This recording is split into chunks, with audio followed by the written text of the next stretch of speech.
Okay, so I have figured out how to make beautiful, wonderful white rice in the Instant Pot, and I'm going to show you how to do that today.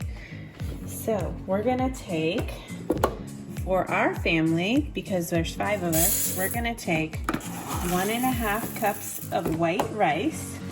Now if you have a smaller family or just a couple people, you can just use 1 cup.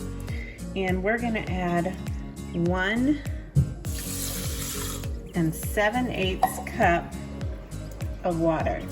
If you're doing 1 cup of rice, you're just going to add 1 1/4 cup of water. Then sprinkle a little bit of salt. Put the top on. Make sure the vent is closed.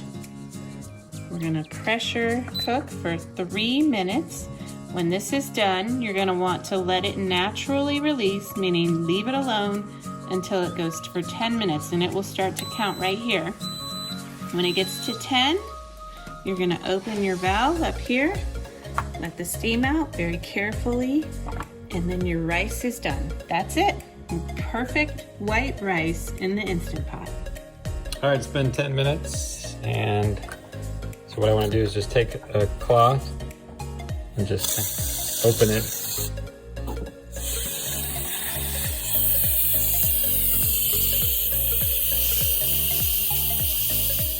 Once we got that pressure off, we're gonna lift it up, and there you go. That's a nicely cooked white rice, ready to be served.